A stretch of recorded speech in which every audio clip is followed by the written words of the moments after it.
Welcome, lovely viewers. Welcome to your favorite every Tuesday show, The Daily Trend, on the New World TV, Info English.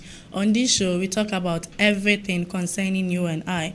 It's entertaining, educative, and informative. I am your host for today, Clementina Amwa, and with me are two smart and lovely ladies, Ruth Somwa and Evelyn Asante.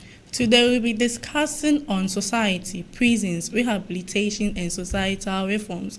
We all know society refers to our surroundings. Everything surrounding us is what we seem to be society. We're going to talk about it more after this short break.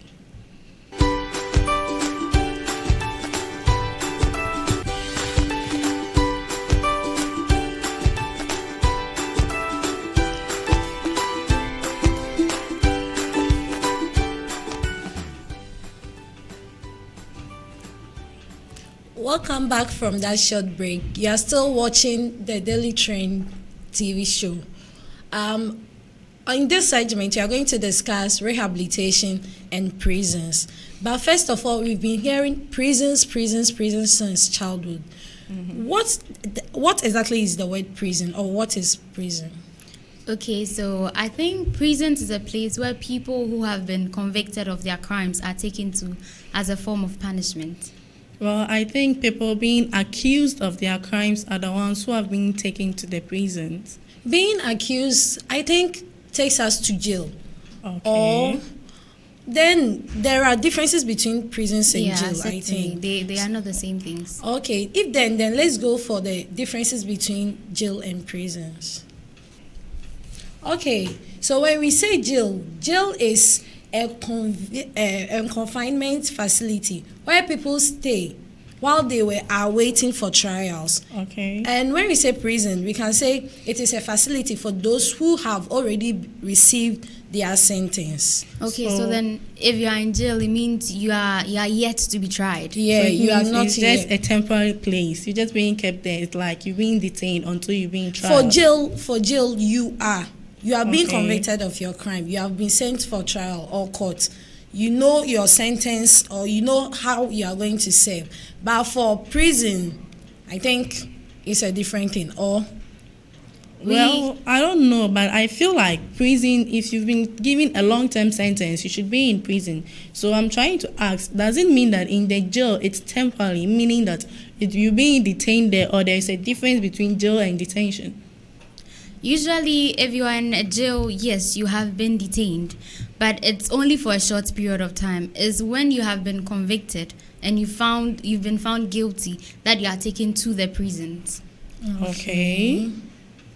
So then we can find out and ask ourselves, does it mean everybody who goes into the prisons is guilty of the crimes that they are committing?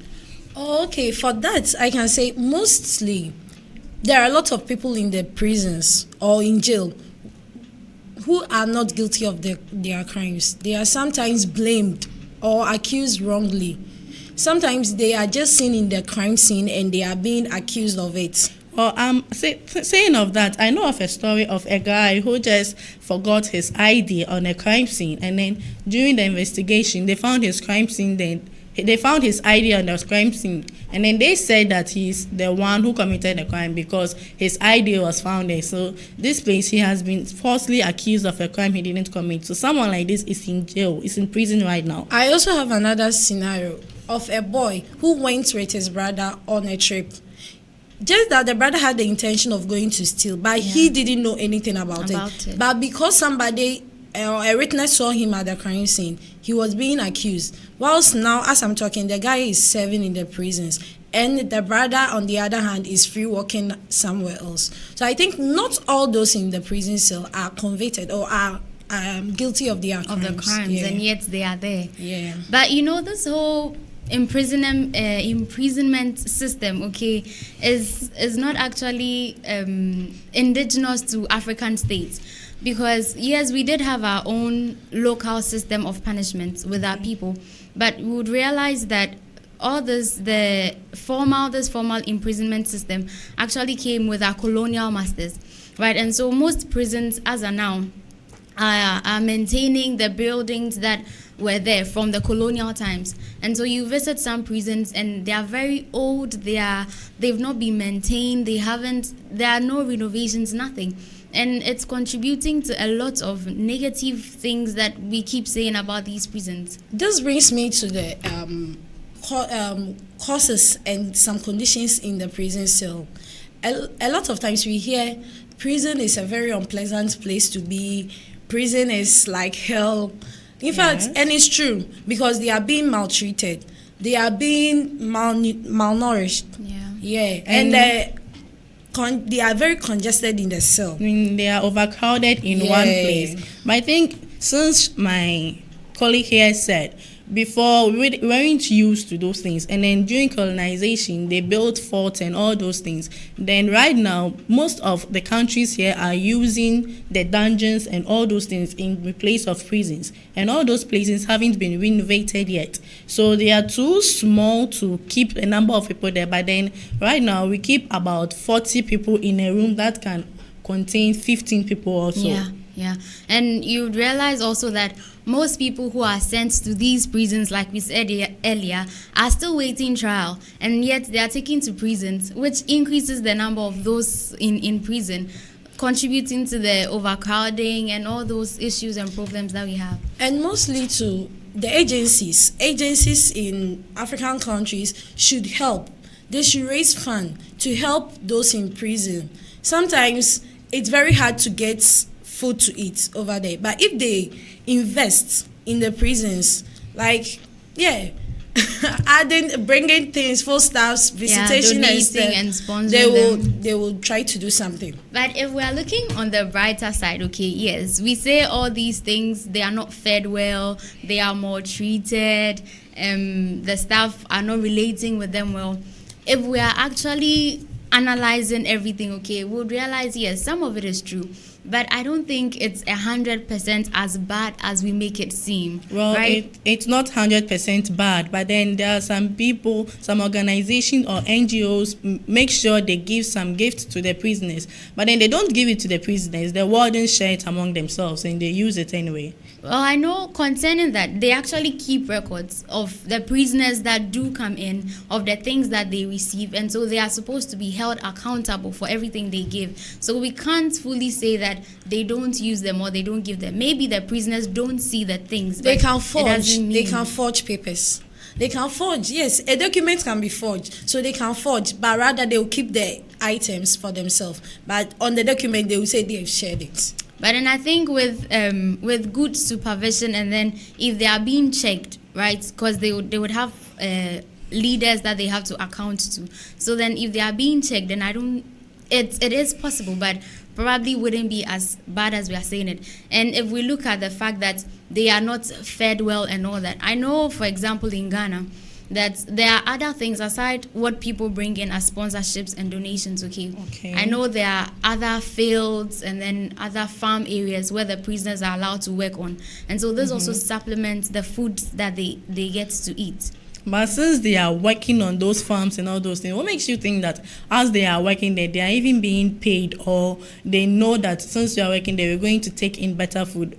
Most of the food is mixed with flour, obviously. And the flour is good. And they come back big and fat.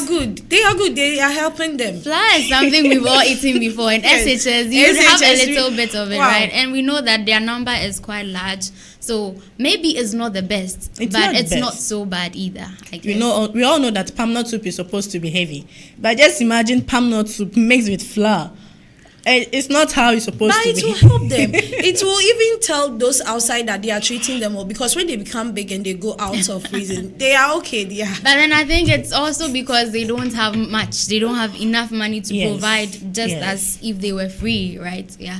So it still means our governments can do something. If that's the case, then does anything good? Because whatever we are saying here, it talks about the negative sides, they suffering and the other thing. But is anything good coming out of prison?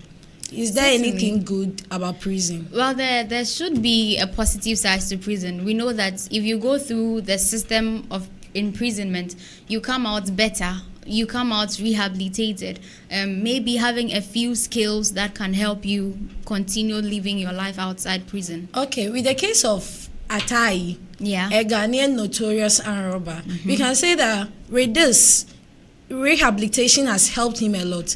A notorious armed robber now becoming a pastor. A pastor, yeah.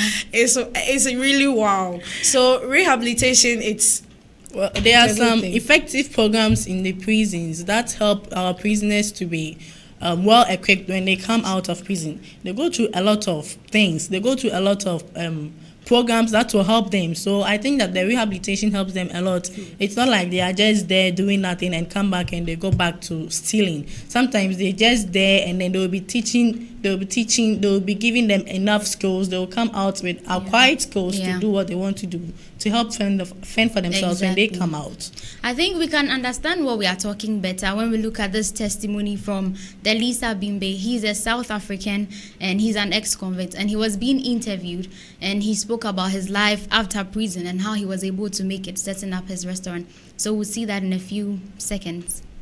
Well, I must say, me being in prison was actually a blessing in disguise. Because if I didn't go to prison, there would be a Delisa Bimbe restaurant. And I learned all the cooking inside there.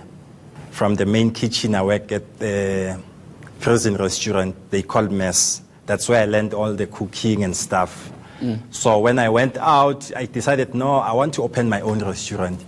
I have a good idea. I want to close those gaps. I want to mix a township life with a suburban life. Even cooking, I didn't actually go there wanting to cook. It was one of the things that was opened. Because in prison, you must know, you don't choose where you want to work. The authorities will tell you must go work there and then. Cooking was never my thing. Looking at this video, we can say that there are a lot of good things from his testimony. He going to prison, coming out, and everything becoming okay. He being able to come out with a career as cooking.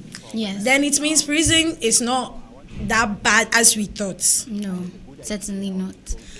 Okay, so we're going to go for a short break. When we come back from this break, we're going to continue our next segment.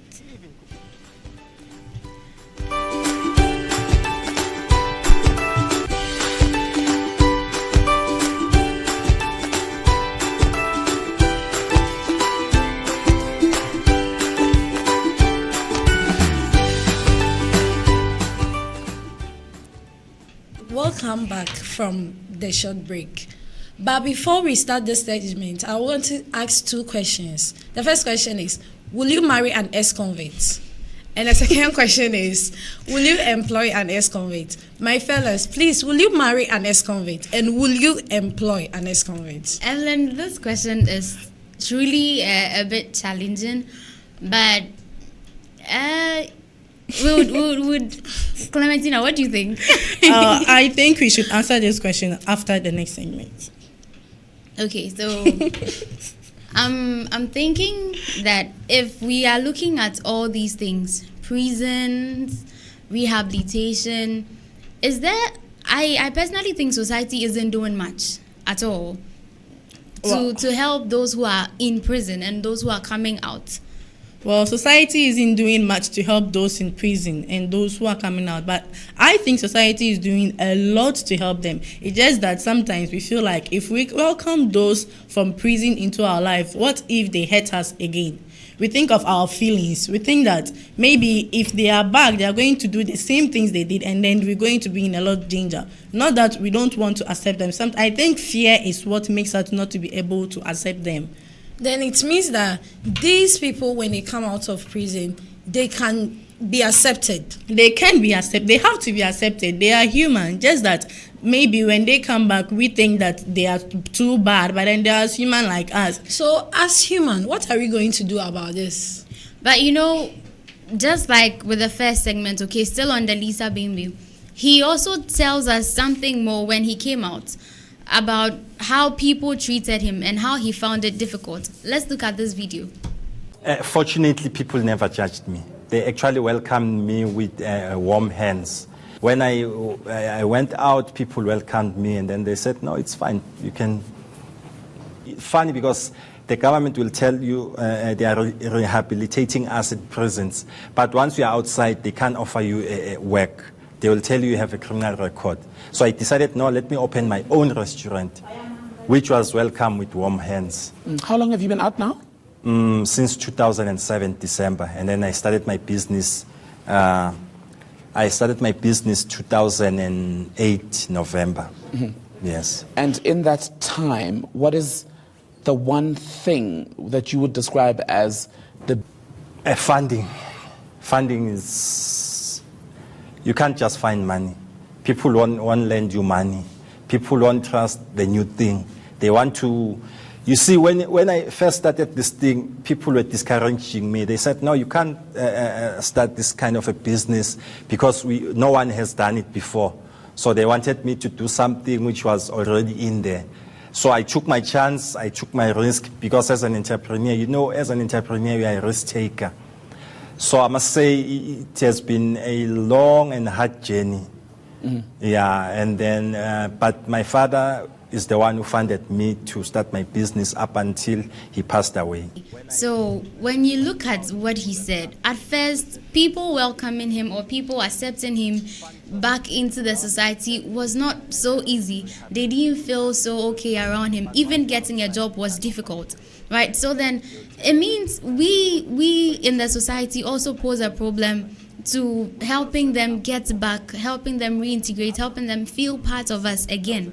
Yeah, these ex-convicts, when they come out of prison, they become so stigmatized in the sense that in their own family they are an outcast. They don't belong Even to the their family again. Don't want them. Yeah, and also in the society itself, the society don't want them. They start to point fingers at them and other stuff. You go to church and nobody. The church itself, who is supposed to welcome them, embrace them, the church sees them as mini devil. So with these qualities, I don't think an ex-convict will fit back in the society easily. And so due to that, some countries right now, they've adopted this way of prisoners being accepted in the society instead of them being taken to their own society where they committed the crime, where their families are and where all those people are. They take them to a different society whereby they seem to be unknown there, and then from there they can recultivate their lives again. They can relive their lives. They can now do what they were told. They can now follow rules in that society. But that is it has its advantages, and I'll say it also has its disadvantages. If I have a family in an area and after I commit a crime, you are taking me out of that place, I'll feel a bit lonely again. You see, in some countries, when an ex-convict is being released from prison, the whole family, they will go there to welcome him. Yes. After he comes to the house, they perform a small party to welcome him. But not in all cases. With this thing, if I'm an ex-convict and I come out of prison, I feel okay.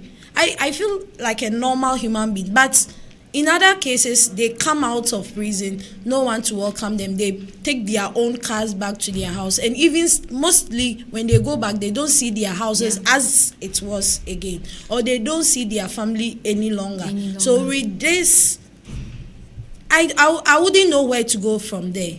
Okay, so this normally brings about them going back to their old they were doing. Yeah. So what do we think? What societal reforms do we think we can undertake to help those who are coming out of prison so they can still mingle with us? I think we can look at some of the prison management there. I think when we look at work and pay system, when the prisoners are being made to take on hard labor, when they have to do a lot of works, when they are being sent to those mini farms to work on there, they should be paid. They should be given some wages. And then since they'll be doing that, they can save some things. When they come out of the prison, then they can be able to fend for themselves. Exactly. Yes. Exactly. And I also think that to avoid this thing, we should avoid bribery and corruption. And then we should avoid blackmailing, because some of the prisoners are being bribed to. Some of the wardens are bribed to extend some of the extend some of the sentencing of the prisoners. Prisoners, yeah. So instead of someone being sentenced to 5 years, you later find out that the person has stayed there more than he's supposed to. So if they are able to reduce the bribery and corruption, plus all this blackmailing that has been going on between the wardens, the family members with the prisoners, we can be able to increase crimes and then increase societal things. Decrease crime, you mean? Exactly. Decrease crime, sorry. So, for what I can add up to what she said, most prisons have this handiwork faculty or what. Yeah. They have places where they teach them how to do basketry, weaving, crocheting, and others. Mm-hmm. So when these people come out, at least they have a handiwork, or they have something that they can go get. Well, I won't be surprised. It's a prisoner did watch it on your head, though. It'll be so interesting. It'll be so motivational. It'll be good for them. Will help of them. Course. Yeah. And also, when they come out, we should employ them. They are not enemies. They are not devils. Yeah. We should just employ them in our workplaces, work with them, mingle with them, do everything with them. Exactly. And also, the government should support them. Yeah. You see, when Government you go there, has a you lose major role. everything. You lose everything that you once owe.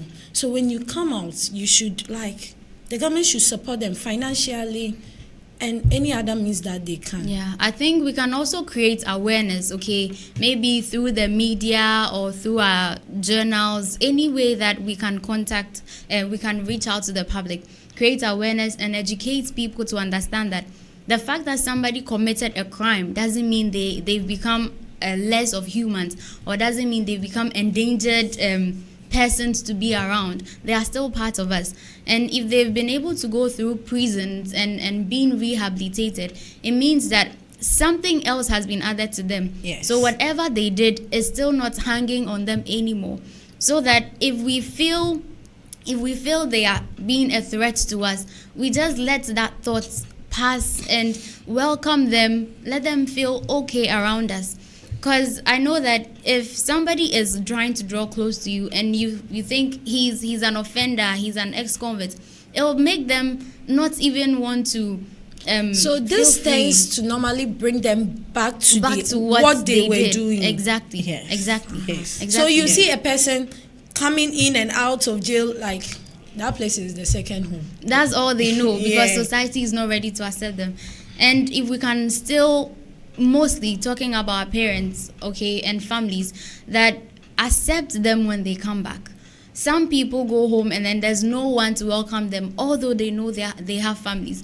If you're a mother and your child brings home someone you know has a criminal record, don't dismiss them just because they have a criminal record, okay? Try and get to know them. If you're a worker and an ex-convict comes to seek employment, if only they qualify, please don't dismiss them. So this brings me back to my question. Yes. Will you marry an ex-convict? Well, of course. If I know he has truly changed and if I love him, why not? So you go home, you introduce your boyfriend to your mom or dad. Daddy, this is Sam. He's an ex-convict. He came from prison a year ago. What do you think mom will say? And even the society itself is going to say? For me, maybe I will not tell mommy that he is an ex-convict. A family member will tell. Yes, she has to find out on her own. Then I will defend him later on if I really want to marry him. And what if he finds out and he still doesn't want it to happen? It's not easy, of course. It's not easy. Definitely not. But then it doesn't mean that because he has a criminal record, you cannot mingle with him. That is so not right. That is so bad. And with this too, let's say you are a manager of a company, then you employ an ex-convict, then you put a huge sum of money in his care. Will you do this? Because you know he already has a criminal record, so you won't be careless enough to do something like that could tempt him. This means you don't trust. Not you don't then trust you are him. not accepting him to the society. The fact that I'm letting him work in my company alone is accepting him enough. But I won't be careless to let him handle this money. If there's someone else that can handle it, I'll let them. Well, but definitely with time, he'll be able to earn my trust. Right. But even with that, you can give him the money, then someone else will take the money, or someone else will take half of the money, and then since he's an ex-convict, you might not even blame think it of on them. Right. You might not even think of listening to his part of the story. You'll be like, please, you've been in prison before, so no matter what, you were in charge of the money, and since half of it is gone, you took it. So then it's all in our mind. It's all in our mind. Yeah. So it's so there. So that's why I was before, as I said, some countries take them to other societies to think. Yeah. Because in that society, they are not well known there. Their criminal record is not known. So the person feels more comfortable working there. They are not being instigated. Yeah. So it means that, like, with this, we already have the idea that they have been in prison before. So no matter how we employ them, we still have this perception in our mind that they are criminals. That is what we need to correct. Yeah, so once a teacher, always a teacher. Once a criminal, always a criminal. But That's what you... But if they are able to prove themselves worthy of our trust again, I think they should be given a second chance. Yes. That is what we should look at. And I also think if our communities or if a government can help us set up community groups where these people can talk to professionals, counselors, and try to release whatever pain, whatever anger, whatever they felt during those times. I know as you talk about them, they feel a bit, a burden lifted off them, and then they can also have some financial support. Maybe they learned how to make soap in prison. They can have something to start up a small business, carpentry, sewing, something that can help them keep up on their feet. You see, learning those things in prison and coming out is also a problem.